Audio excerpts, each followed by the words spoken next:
बेताल। कहानी गुरुदत्त।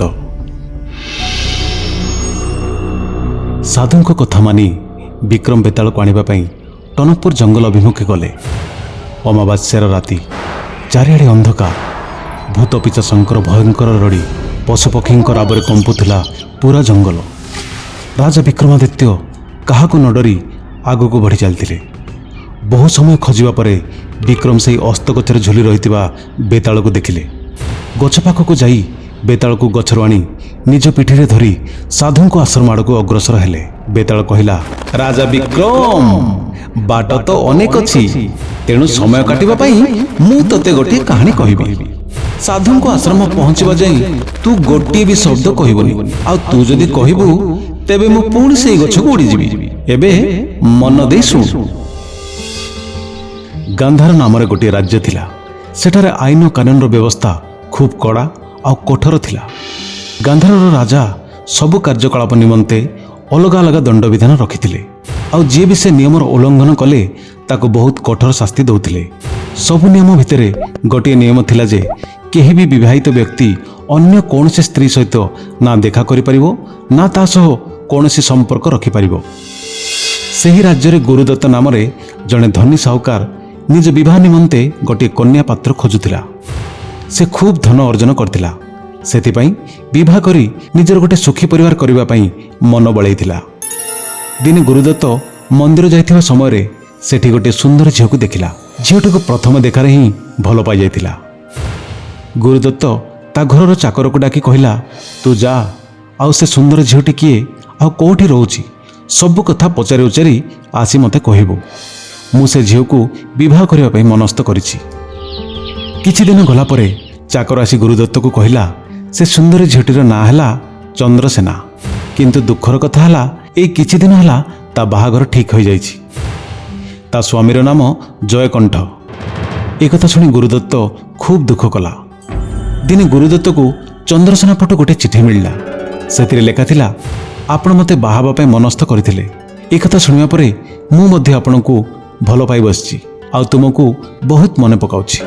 ମୁଁ କଥା ଦେଉଛି, କିଛି ଦିନ ପରେ ଯାହା ହେଉ ପଛେ ମୁଁ ତୁମକୁ ଦେଖା କରିବା ପାଇଁ ତୁମ ପାଖକୁ ନିଶ୍ଚୟ ଆସିବି। ଚିଠିଟି ପଢ଼ି ଗୁରୁଦତ୍ତ ଖୁବ୍ ଖୁସି ହୋଇଗଲା। ଚନ୍ଦ୍ରସେନା ଜୟକଣ୍ଠର ବିବାହ ହେବା ପରେ ବାହାଘର ଦିନ ଚନ୍ଦ୍ରସେନା ସ୍ୱାମୀ ଜୟକଣ୍ଠକୁ ଗୁରୁଦତ୍ତକୁ ଭଲ ପାଇବା କଥା ଆଉ ତାକୁ ଦେଖା କରିବାକୁ ଯିବା ପାଇଁ କଥା ଦେଇଛି ସେ ବିଷୟଟି ବି କହିଲା। ସ୍ତ୍ରୀ ମୁହଁରୁ ଗୁରୁଦତ୍ତର କଥା ଶୁଣି ଜୟକଣ୍ଠ ପ୍ରଥମେ ଆଶ୍ଚର୍ଯ୍ୟ ହୋଇଗଲା, ପରେ ସ୍ତ୍ରୀ ମିଛ ନ କହି ସତ କଥାଟି କହିବାର ଦେଖି ଖୁସି ବି ହେଲା। ଜୟକଣ୍ଠ ଚନ୍ଦ୍ରସେନାକୁ ଏବେ ତା କଥା ରଖିବା ପାଇଁ ଗୁରୁଦତ୍ତ ସହ ଦେଖା କରିବା ପାଇଁ ଅନୁମତି ଦେଲା।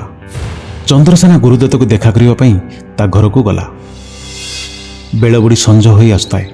ଚାରିଆଡ଼େ ସୁନସାନ ଆଉ ବାଟ ବି ଅନ୍ଧାର ଥିଲା। ଠିକ୍ ସେହି ସମୟରେ ହଠାତ୍ ଗୋଟିଏ ଚୋର ଆସି ଚନ୍ଦ୍ରସେନା ସାମ୍ନାରେ ଠିଆ ହୋଇଗଲା। ଚୋର ଚନ୍ଦ୍ରସେନାର ପିନ୍ଧିଥିବା ସବୁ ସୁନା ଗହଣାକୁ ନେବା ପାଇଁ ବିଚାର କରିଥିଲା। ଚୋରକୁ ଦେଖି ପ୍ରଥମେ ଚନ୍ଦ୍ରସେନା ଖୁବ୍ ଡରି ଯାଇଥିଲା, କିନ୍ତୁ ପରେ ପରେ ମନରେ ଟିକେ ସାହସ ବାନ୍ଧି ଗୁରୁଦତ୍ତକୁ ଦେଇଥିବା କଥା ଆଉ ସବୁ ଘଟଣା ଚୋରକୁ କହିଲା। ମୋତେ ଯେମିତି ହେଉ ଯିବାକୁ ପଡ଼ିବ, ମୁଁ ରାଣ ଖାଇ କହୁଛି। ଆସିବା ସମୟରେ ମୁଁ ମୋର ସବୁ ସୁନା ଗହଣା କାଢ଼ି ତୁମକୁ ଦେଇଦେବି। ଚନ୍ଦ୍ରସେନାର କଥା ଶୁଣି ଚୋର ତା କଥାରେ ରାଜି ହୋଇ ଚନ୍ଦ୍ରସେନାକୁ ଯିବାକୁ ଦେଲା। ଚନ୍ଦ୍ରସେନା ଏବେ ତାର ଭଲ ପାଇବାର ମଣିଷ ଗୁରୁଦତ୍ତ ପାଖକୁ ଗଲା। ଚନ୍ଦ୍ରସେନାକୁ ଦେଖି ଗୁରୁଦତ୍ତ ଖୁବ୍ ଖୁସି ହେବା ସହିତ ଅସ୍ତବ୍ୟସ୍ତ ବି ହୋଇଗଲା। ଗୁରୁଦତ୍ତ କହିଲା, ଏଇ ଅଧରାତିରେ ତୁମେ କାହିଁକି ଏଠାକୁ ଆସିଛ? ଆଜି ତ ତୁମର ବାହାଘର ଥିଲା। ବାହାଘର ଦିନରେ ତୁମେ ତୁମ ସ୍ୱାମୀଙ୍କ ପାଖରେ ନ ରହି ମୋତେ ଦେଖା କରିବାକୁ କାହିଁକି ଆସିଛ? ତୁମେ ଏମିତି କେମିତି କରିପାରିଲ? ତୁମକୁ ବୁଦ୍ଧି ବିବେକ ବୋଲି କିଛି ଅଛି ନା ନାହିଁ? ଚନ୍ଦ୍ରସେନା କହିଲା, ମୁଁ କଥା ଦେଇଥିଲି ଦିନେ ତୁମକୁ ଦେଖା କରିବାକୁ ନିଶ୍ଚୟ ଆସିବି। ଏବେ ଗୁରୁଦତ୍ତ ବ୍ୟସ୍ତ ହୋଇ ପଚାରିଲା, ତୁମେ ଏଠାକୁ ଆସିଛ ଏ କଥା କ'ଣ ତୁମ ସ୍ୱାମୀ ଜାଣନ୍ତି? ଚନ୍ଦ୍ରସେନା ଜାଣନ୍ତି ବୋଲି କହିଲା।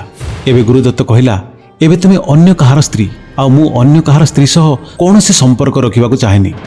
ଆମ ଗାନ୍ଧାର ରାଜ୍ୟରେ ଏହା ଆଇନ ବିରୁଦ୍ଧ ବୋଲି ନିୟମ ଅଛି। ଗୁରୁଦତ୍ତର କଥା ଶୁଣି ଚନ୍ଦ୍ରସେନା ବହୁତ ଦୁଃଖ କଲା ଆଉ ନିଜ ଘରକୁ ଫେରିଗଲା। ଘରକୁ ଫେରିବା ସମୟରେ ବାଟରେ ପୁଣି ଚନ୍ଦ୍ରସେନାର ଚୋର ସହ ଭେଟ ହେଲା। ଚୋର ମନରେ ଖୁବ୍ ଖୁସି ହେଉଥାଏ, କାରଣ ଚନ୍ଦ୍ରସେନା ତା ପ୍ରେମିକ ସହିତ ଦେଖା କରିବାକୁ ଯାଇଥିଲା। କିନ୍ତୁ ଚନ୍ଦ୍ରସେନାର ମୁହଁ ଶୁଖି ଯାଇଥିବା ଦେଖି ଚୋର ଚନ୍ଦ୍ରସେନାକୁ ପଚାରିଲା, କ'ଣ ହେଇଛି ତୁମର? ତୁମ ଚେହେରା କାହିଁକି ଶୁଖି ଯାଇଛି? ଚନ୍ଦ୍ରସେନା ଘଟି ଯାଇଥିବା ସବୁ କଥା କହିଲା। ଚୋର ଚନ୍ଦ୍ରସେନାର ଆଗାମୀ ଭବିଷ୍ୟତ ସୁଖ ଶାନ୍ତି ଓ ଭଲରେ କଟିବା ପାଇଁ ମଙ୍ଗଳ ପାଞ୍ଚି ଶୁଭମାନ ଆସିଲା। ଆଉ ଚନ୍ଦ୍ରସେନା ପାଖରୁ କିଛି ସୁନାବାନା ନ ନେଇ ନିଜ ବାଟରେ ଯିବାବେଳେ ଚନ୍ଦ୍ରସେନାକୁ କହିଲା, ତୁମ ସ୍ୱାମୀ ଜଣେ ନିହାତି ଭଦ୍ର ଆଉ ଭଲ ମଣିଷ। ତାଙ୍କର ଯେତେ ପ୍ରଶଂସା କଲେ ବି କମ୍ ହେବ। ଯିଏ ନିଜ ବାହାଘର ଦିନ ନିଜ ସ୍ତ୍ରୀକୁ ତା ପ୍ରେମିକ ସହ ଦେଖା କରିବାକୁ ଅନୁମତି ଦେଇଛନ୍ତି। ତୁମେ ତୁମ ଜୀବନକୁ ପାଣି ଛଡ଼େଇ ଗୁରୁଦତ୍ତ ସହିତ ଦେଖା କରିବାକୁ ଯାଇଥିଲ, କିନ୍ତୁ ସେ ତୁମକୁ ଗାଳି ଗୁଲଜ କରି ଫେରାଇ ଦେଲା। ଏ ଦୁନିଆ ଖୁବ୍ ଜଟିଳ। ତୁମେ ଏବେ ଭଲରେ ଭଲରେ ତୁମ ଘରକୁ ଫେରିଯାଅ। ଏବେ ମୁଁ ଆସୁଛି କହି ଚୋର ଯିବାକୁ ବାହାରିଲା। ଚନ୍ଦ୍ରସେନା ଚୋରକୁ ପଚାରିଲା, ତୁମେ କ'ଣ ମୋ ସୁନାଗହଣା ନେବନି? ଚୋର କହିଲା, ପୂର୍ବରୁ ହିଁ ତୁମ ଉପରେ ଦୁଃଖ କଷ୍ଟର ଏତେ ବଡ଼ ପାହାଡ଼ ପଡ଼ିଛି। ମୁଁ ଚୋର, ଏ କଥା ସତ, କିନ୍ତୁ ମୁଁ ବି ଗୋଟିଏ ମଣିଷ। ମୁଁ ତୁମର ସବୁ ଦୁଃଖ କଷ୍ଟକୁ ବୁଝିପାରୁଛି। ତୁମେ କିଛି ବି ଚିନ୍ତା ନ କରି ନିଜ ଘରକୁ ଫେରିଯାଅ। ଚନ୍ଦ୍ରସେନା ଘରକୁ ଯାଇ ସ୍ୱାମୀ ଜୟକଣ୍ଠକୁ ଘଟିଥିବା ସବୁ ଘଟଣା କହିଲା, କିନ୍ତୁ ଜୟକଣ୍ଠ ଚନ୍ଦ୍ରସେନାର କୌଣସି କଥାକୁ ଠିକ୍ରେ ନା ଶୁଣିଲା ନା କୌଣସି ଗୁରୁତ୍ୱ ଦେଲା। କାହିଁକି ନା ସେ ପୂର୍ବରୁ ହିଁ ଚନ୍ଦ୍ରସେନା ଉପରେ ରାଗ ରଖିଥିଲା। ଚନ୍ଦ୍ରସେନାକୁ କହିଲା, ଯେମିତି ରାଜା, ମନ୍ତ୍ରୀ ଆଉ ସ୍ତ୍ରୀ, ସେଇଭଳି ଗୋଟିଏ ମଣିଷର ନାକ, ନଖ ଆଉ କେଶ ସଠିକ୍ ଆଉ ଉପଯୁକ୍ତ ସ୍ଥାନରେ ରହିଲେ ହିଁ ତାହା ସୁନ୍ଦର ଦିଶେ।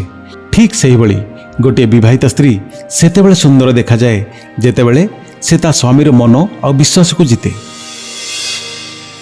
ଏବେ ବେତାଳ ତା କାହାଣୀକୁ ସାରି ରାଜାଙ୍କୁ ପଚାରିଲା, ବିକ୍ରମ, ଏବେ ତୁ କହ, ଜୟକଣ୍ଠ, ଚୋର ଆଉ ଗୁରୁଦତ୍ତ ଏ ତିନି ଜଣଙ୍କ ଭିତରୁ କିଏ ସବୁଠୁ ଭଲ? ଦେଖ ବିକ୍ରମ, ଉତ୍ତର ଜାଣି ଯଦି ତୁ କହିବୁନି ତେବେ ତୋର ମୁଣ୍ଡ ଫଟାଇ ଖଣ୍ଡ ଖଣ୍ଡ କରିଦେବି। କହ ବିକ୍ରମ, କହ। ରାଜା ବିକ୍ରମାଦିତ୍ୟ କିଛି ସମୟ ନୀରବ ରହି କହିଲେ, ବେତାଳ, ଏ ତିନି ଜଣଙ୍କ ଭିତରୁ ସବୁଠୁ ଭଲ ହେଲା ସେ ଚୋର। କେମିତି ବିକ୍ରମ, ଚୋର କେମିତି ଭଲ ହେଲା? ସେ ତ ଚନ୍ଦ୍ରସେନାର ସୁନା ଗହଣା ନେବା ପାଇଁ ଆସିଥିଲା। ବେତାଳ, ଯେତେବେଳେ ଚନ୍ଦ୍ରସେନା ଜୟକଣ୍ଠକୁ ଗୁରୁଦତ୍ତ କଥା କହିଥିଲା, ସେ ସମୟରେ ସେ ଚନ୍ଦ୍ରସେନା ଉପରେ ରାଗ ରଖି ତାକୁ ଘୃଣା କରିଥିଲା। ଚନ୍ଦ୍ରସେନା ଯେ ବିବାହିତ ଏକଥା ଜାଣି ଗାନ୍ଧାର ରାଜ୍ୟର ନିୟମକୁ ଡରି ଗୁରୁଦତ୍ତ ଚନ୍ଦ୍ରସେନା ସହିତ ସବୁ ସମ୍ପର୍କ କାଟିଦେଲା। କିନ୍ତୁ ଚୋର ସବୁ କଥା ଶୁଣିଲା। ଚାହିଁଥିଲେ ସେ ଚନ୍ଦ୍ରସେନାର ସବୁ ସୁନା ଗହଣା ଲୁଟି ନେଇ ଚାଲି ଯାଇ ପାରିଥାନ୍ତା, କିନ୍ତୁ ସେ ଚନ୍ଦ୍ରସେନାର କୌଣସି କ୍ଷତି ନ କରି ନିଜ ରାସ୍ତାରେ ଚାଲିଗଲା। ଚୋର ତା ଚୋରି କରିବା ପ୍ରକୃତିକୁ ଛାଡ଼ି ଚନ୍ଦ୍ରସେନାର ଦୁଃଖ କଷ୍ଟକୁ ବୁଝି ତାକୁ ସାନ୍ତ୍ୱନା ବି ଦେଲା। ସେଥିପାଇଁ ଏ ତିନି ଜଣ ଭିତରୁ ଚୋର ସବୁଠୁ ଭଲ। ବିକ୍ରମର ଉତ୍ତର ଶୁଣି ବେତାଳ ଖୁବ୍ ଖୁସି ହେଇ କହିଲା, ଏକଦମ ଠିକ୍ କହିଲୁ। ବାଃ ବିକ୍ରମ, ବାଃ, ସତରେ ତୁ ଗୋଟେ ନ୍ୟାୟବାନ ଆଉ ବୁଦ୍ଧିମାନ ରାଜା। କିନ୍ତୁ ତୁ ଗୋଟିଏ ଭୁଲ କରିଦେଲୁ। ମୁଁ କହିଥିଲି ନା ତୁ ମୁହଁ ଖୋଲିବୁନି। ତୁ ମୁହଁ ଖୋଲିଲୁ, ଏବେ ମୁଁ ଯାଉଛି। ବେତାଳ, ବେତାଳ, ବେତାଳ। ଏବେ ବିକ୍ରମ ବେତାଳର ପଛେ ପଛେ ଦୌଡ଼ିଗଲେ। ବେତାଳକୁ ପୁଣି ଆଣି ସାଧୁଙ୍କ ଆଶ୍ରମକୁ ନେବା ସକାଶେ।